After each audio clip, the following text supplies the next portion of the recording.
talking characters now, I guess. Yeah. Like, ask you about characters now. Who is your favorite character? Like, just off the top of your head. My brain is saying Giles, but that tends. No, I'm sorry. It's Willow. I immediately gravitate towards the smart characters. Mm-hmm.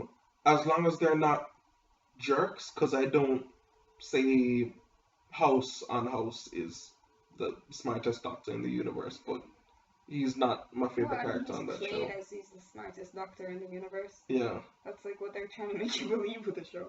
Which he's not my favorite character at all on that show. But with most series, I tend to just immediately like the one who's the smart one. Even if they're smart and popular, because what tends to happen is that the smart one is like the underdog or the loser. And Giles is the librarian, and he's an Englishman, and he doesn't really have any interest in any of America and the present and any of its newfangled just stuff, just like what is this idiot box? No, assorted, Giles, yeah. this is the good box. Yeah, this is good. The idiot box is the TV, like this is the good box. just like he just has no interest. But Willow is also smart, and Willow is my favorite because. Is it because she's adorable in the first season? She's the cutest thing in the first It's season. because she's adorable, but she's not just adorable. She is the most helpful, the most together of all of the. It's like Buffy's the main character, sure. Yeah. And she's been dealing with this vampire stuff from way beforehand. For about a year or so. Yeah, but like Xander's a dipshit, and Giles knows all about so this. many problems with Xander, and I love it. You're only in your first season. What are you doing with yourself? I don't like the guy at all. He's consistently horrible every episode, and I don't know how they're friends with him. I'll get to my Xander rant eventually, but with Willow, she's completely new to this, and she's just like so hopeful, but she's hopeful and she's enthusiastic, but because of her voice, it doesn't sound like I'm that enthusiastic, but she is, and she always wants to help, and she's like to be enthusiastic. That's one thing that I really like about first season Willow, is that she's just so intimidated by everyone because of the fact that she's been bullied for so long. Yeah. That she's just completely in a shell. And she's just like, I really want to help out, but it's okay if you don't want me to help. Yeah. And I just think that's just so adorable, and it's really fun to watch. I mean, my first season favorite is Giles, because he's just having none of it. Yeah. For the entire first season. Giles is just hand. This child is ridiculous. Giles is just these fingers, bridge of nose, just the entire season. Is just... takes off glasses.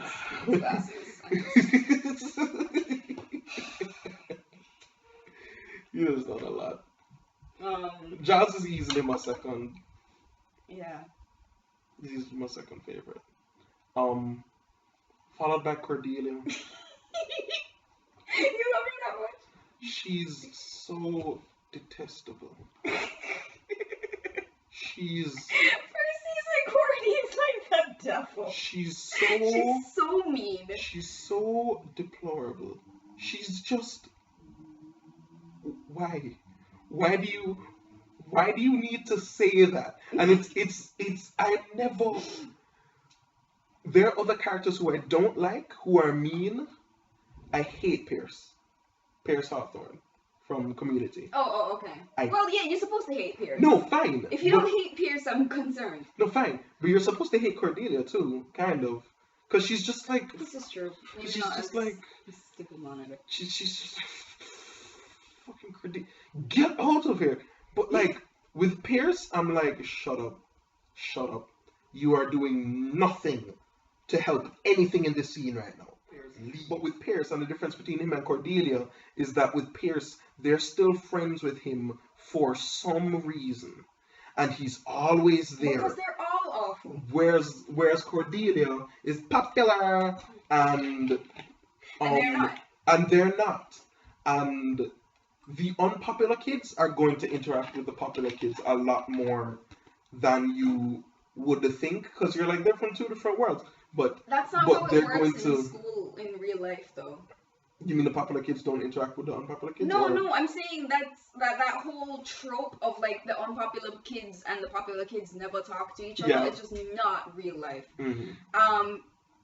Like I've been to different schools. I moved around a lot, and there were some schools that I went to where there were no popular kids, no unpopular kids. There were just kids that hung out in different groups with different people, and everybody was kind of friends, but kind of not. Mm-hmm. And then there were some schools where it's like, no, that is a clique, and they're the ones that everybody knows, and you just don't mess with them because they're popular and you're not. And even in the case in schools like those, you still had to deal with them occasionally. You still had to have assignments with them, or you still hung out with them. Like you might bump into them at parties or something if you're the type that goes out. And it's just completely ridiculous to me that a lot of shows will put these just like designated unpopular, designated popular, and they never talk to each other. You guys are uncool, but it's like, and I mean, even with Cordelia, she's not friends with them. No, she's not. She isn't, and she's consistently horrible, and it would make zero sense for them to be friends because Cordelia has no tact whatsoever. And she doesn't have a single unselfish bone in her entire body.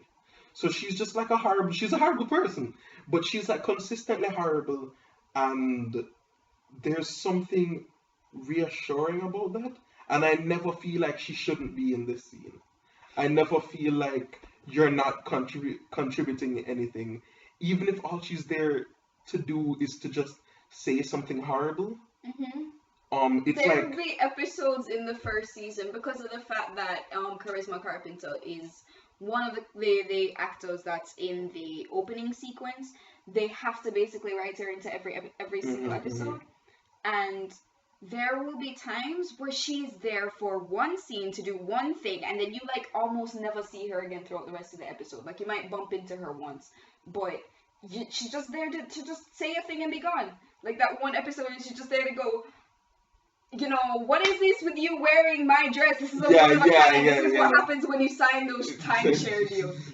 Or what is it, timeshare? It was. I think it's timeshare. I don't remember what you said. I don't remember. Oh God. And that's like all she's there to do, or like in the episode Teacher's Pet, where all she's there to do is just open up and there's a dead body in the fridge. Yeah. Like this happens with her. And she always does something plot relevant. This is fairly true. Yeah. It's like, even if she's just there for a second, she's there to go, that weirdo dead body I saw, and you're just like, and then she just leaves. She's not there for the rest of the episode, but she's horrible in a way that's refreshing. Why do you think that is? I'm analyzing myself right now. And I'm thinking about the fact that, unfortunately, it may be related to the fact that she's a Goyle. Because I'm thinking about... That's not always unfortunate. It depends on the context. Yeah. If there was a guy like Cordelia, would I still... Because how horrible she is funny. Mm-hmm. It's funny that she's that horrible. I think what I like about her is that she's just really, really, really not afraid to speak her mind. Anytime. Yeah. And it's true that she's spoiled and she's selfish, but I mean, she's also really aware of that kind of. Like, there'll be times where she's not so aware of that, to be honest. No, I don't think she ever tries to make it out to be that she cares about other people that much. So either she's painfully unaware of the fact that she's selfish, or she's completely aware. But either way, she knows that she doesn't care about other people that much. Yeah. So, I don't know. I think that's what's interesting about Cordy, is that she's really honest. There are certain people, it's a personality trait, where they're just like, kind of corrosive, and they're really confident in themselves, and they don't tolerate anything from anybody. Um, and they're easy to hate, and they're your best friends when you're friends with them. And everybody has one of those friends in some context. Um, and I love those people. Like, even if I'm not friends with them, they will just be like cussing about something, like how dare they do that to me and something like that, and they're just cussing, and I just go, ah. But what I realize is a problem is that when that happens with women, I don't know anyone, I don't know any trans women, so I'm not sure if I should specify or anything. It's kind of hard sometimes because we never said this in the intro of our video, but we're Jamaican. We live in Jamaica, and the culture here is not exactly LGBT friendly. Yeah. So it is hard to come across people who are non-binary. So a lot of the time when we discuss men and women, we're going to be speaking in terms of cis people, and that's because we don't have a lot of basis for the specific experiences of trans people or other non-binary people, and that's just that. It's something that we want to help, but we don't know if it can be helped. So if you have commentary on that, please help us. Comment. Yeah, below. Comment below. But when that happens with women, it tends to be in the face of adversity. It tends to be in the face of culture telling you that as a woman you're supposed to act pleasant, and you can't do that. When men do that, however, you are just... When men have that trait, it tends to also come with a sense of entitlement, which is bad because men are taught to have a sense of entitlement. They're taught that things are owed to them. And so when men have that same trait, they end up just being horrible. So that's true. So I don't, in terms of me believing that it may be related to the fact that she is a girl. It's because it's not as expected from women or tolerated from women when it happens. Yeah, and also because, like, even there are too many men who are like that. It's like when you're a man and you're horrible, it's expected for you to be like that. And it's often very easily forgiven for, like, the things that Cordelia does in this show. It's played up to me for comedy. Yeah. But really and truly, I can see a lot of guys kind of having similar attitudes, and it just being, oh, that's just how guys are.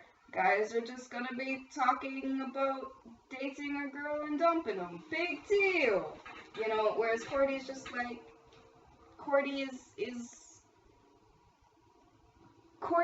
never exactly, I mean, at least not in the first season, shamed for any of that. Like, she's mostly shamed for the fact that she's completely selfish and rude. And not so much for the fact that she's, like, owning herself, which is a great, great trait of hers. Yeah.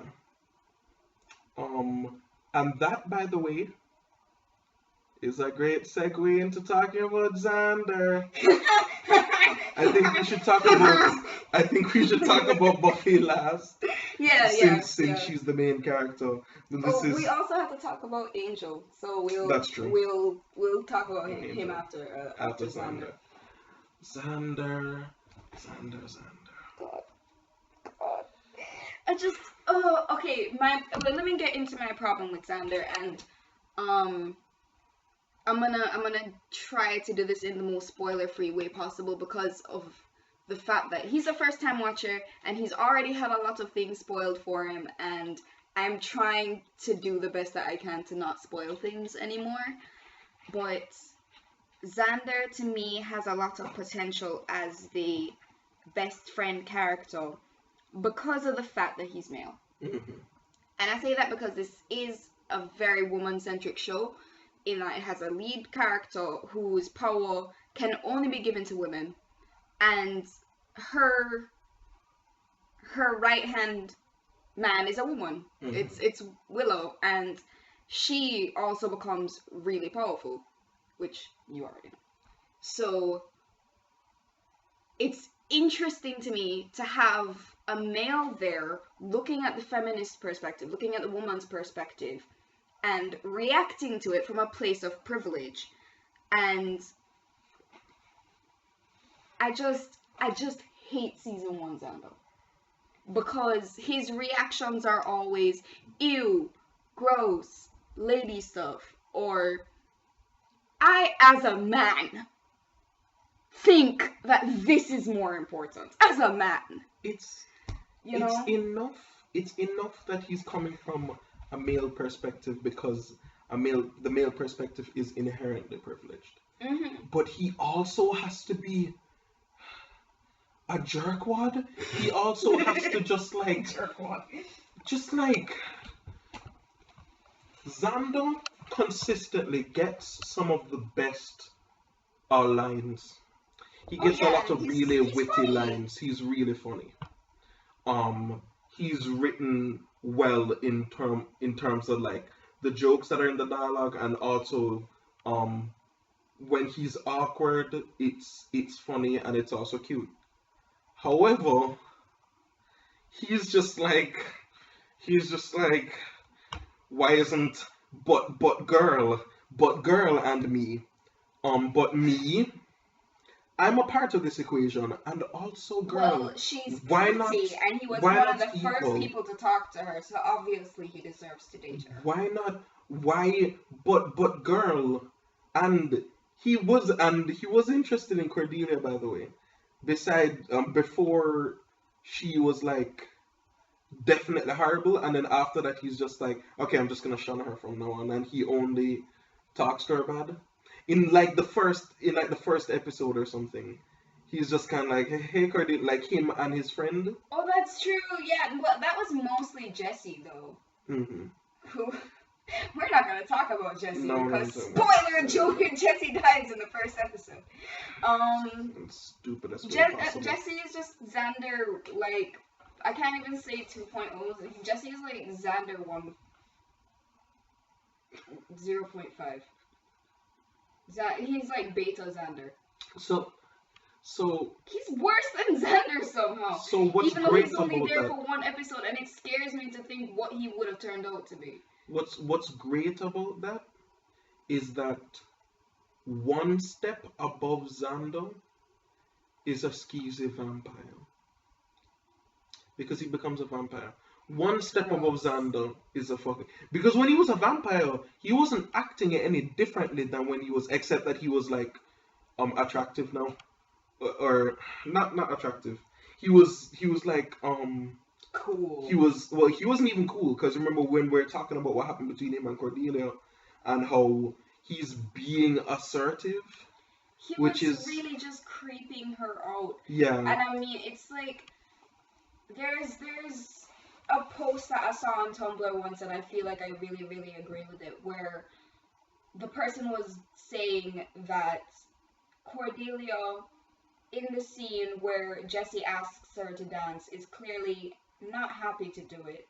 She's just going ahead with it and just like, alright, fine, one dance, because he's pushing all over her. He just really, really in her face and not letting her say no. And that's the experience of like so many women, where we just, alright, fine, you can do a little thing because you're not allowing me to not accept what you're saying to me. And this happens to Cordelia, who otherwise isn't like that.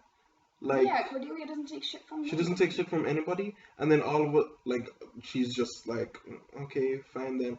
And I think that scene is important. And again, it involved Cordelia. Cordelia is just, she's horrible, but she's important. That scene is important because it shows that this is something that happens to all women, no matter what. No matter what. You could, no matter what. you could be the toughest looking, like you could just be like covered in just like spikes and muscle, and a guy will still be like, "Hey baby, you wanna cha-cha?" And you're just like, Bro. I, I can break your femur. I can grab your leg and just do this. Can you not?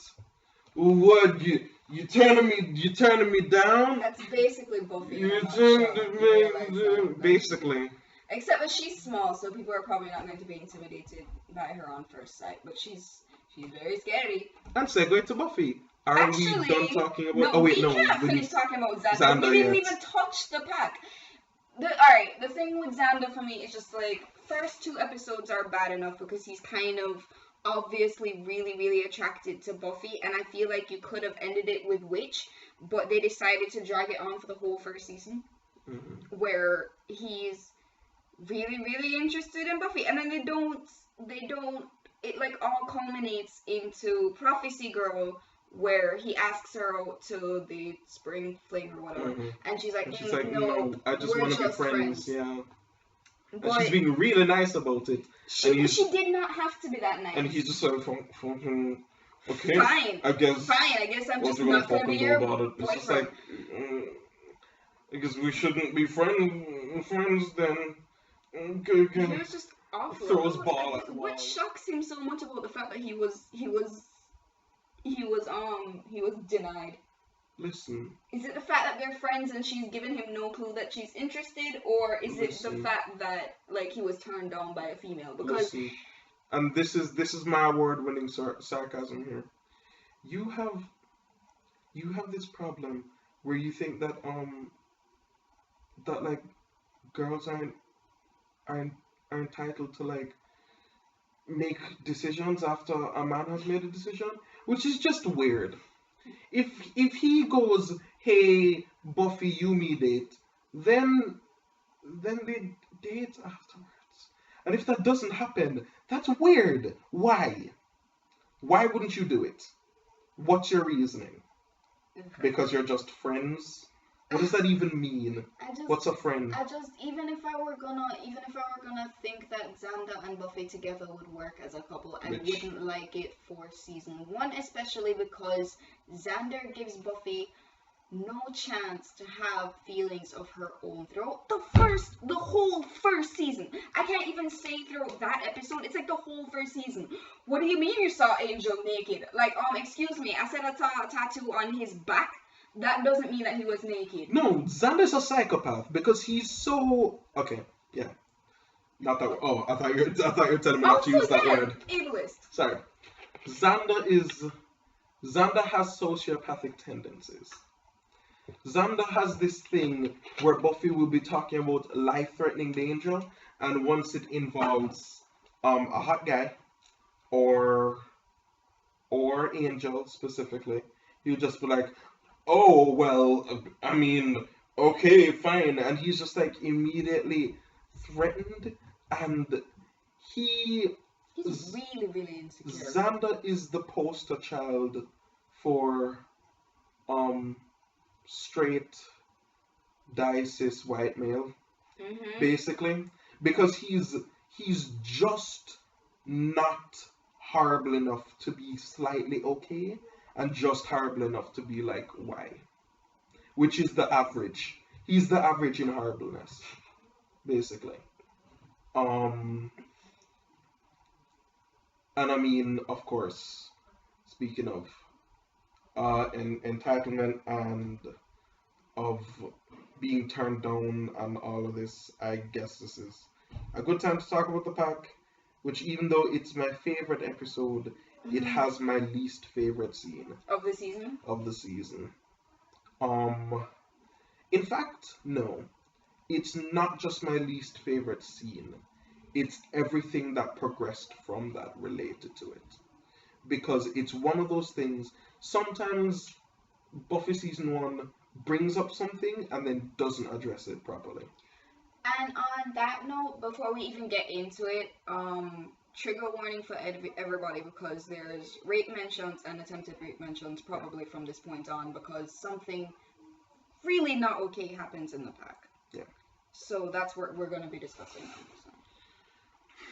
So essentially, I don't want to go into detail about it, but he forces himself on Buffy, and he's saying a lot of really just like triggering, really threatening things.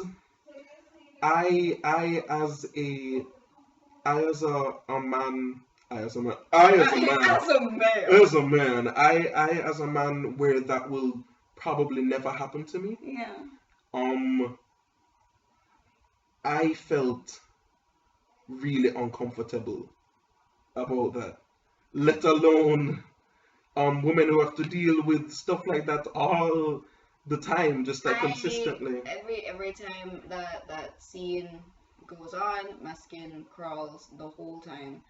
And it's not even that long of a scene when you really compare it to some other really uncomfortable moments that happen in the season and that happen in the whole series. It's like a minute to 3 minutes long. It's a really short sequence, but it's just so many uncomfortable things happen within that short period, and the worst part of it is the fact that it's not addressed later.